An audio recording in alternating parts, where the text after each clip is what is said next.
Azam TV,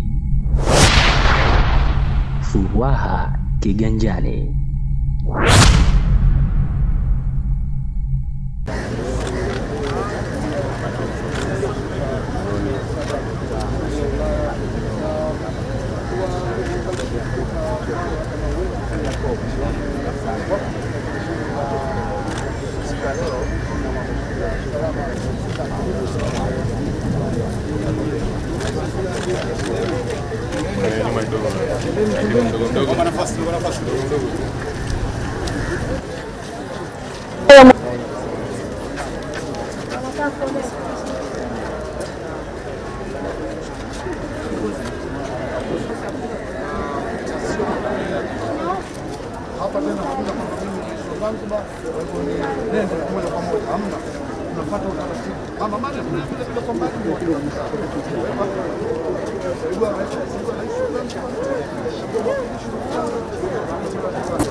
Mikono kidogo.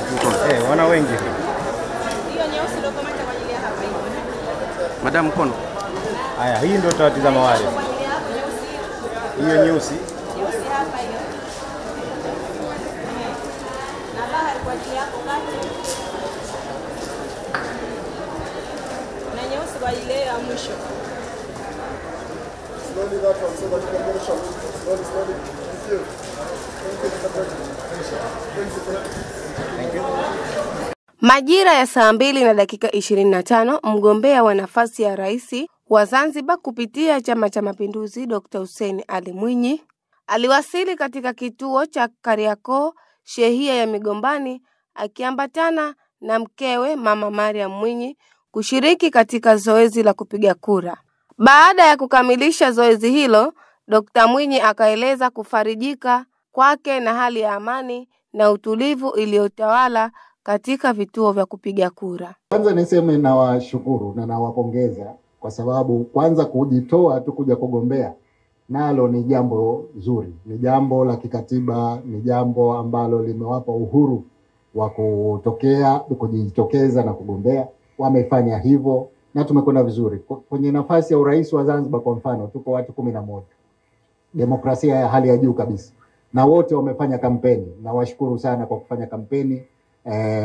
Na niwashukuru wananchi kwa ujumla kwamba kipindi chote cha kampeni tumeweza kulinda amani tuliyokuwa nayo, na toka jana vyombo vya ulinzi na watu wa tume wameendelea kupiga kura kwa amani, na leo kama hali mnavyoiona amani imetawala. Hili kwetu ndio la msingi kuliko yote. Lakini kwa maana ya sera tumezisikia, sisi tunasema sera bora ni sera za sisi.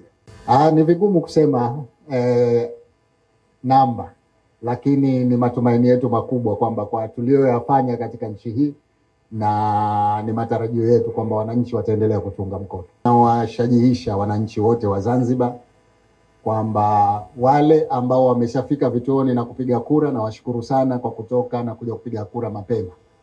Lakini sote ni mashahidi, nikiwemo mimi mwenyewe nimekuja hapa, utaratibu ni mzuri, maandalizi ni mazuri. Kwa hiyo wale wote ambao bado wako nyumbani na wasihi watoke waje wapige kura mapema kabla ya saa 10 ili tuweze kukamilisha haki yetu hii ya kikatiba ya kila mtu kumchagua yule ambaye angependa kumchagua. Kikubwa cha kushukuru ni kwamba tumefanya kampeni ndani ya siku 46 na hatukusikia uvunjifu wa sheria. Hilo ni la msingi sana kwa sababu tuliahidi kufanya kampeni za kistaarabu. Tuliahidi amani katika nchi yetu katika kipindi chote cha kampeni, na ndicho tulichofanya. Sisi Chama cha Mapinduzi tunajivunia sana kwamba kwa kweli tumefanya kampeni za kistaarabu. Tumeafikia makundi yote lakini tunamshukuru Mungu kwamba ile amani tuliyokuwa tunaizungumza imepatikana katika kipindi chote. Hadi leo tunakuja kupiga kura, amani bado imetawala katika nchi yetu, na ni matarajio yetu kwamba baada ya matokeo kutoka, basi amani hii itaendelea vile vile. Vyama 11 vya siasa vimesimamisha wagombea wa nafasi ya urais wa Zanzibar katika uchaguzi mkuu wa 2025, ambapo huu ni uchaguzi wa 7 wa vyama vingi. Hii ni Chum TV. Usisahau kusubscribe, kulike, kucomment na kushare. Mimi ni Subira Salo.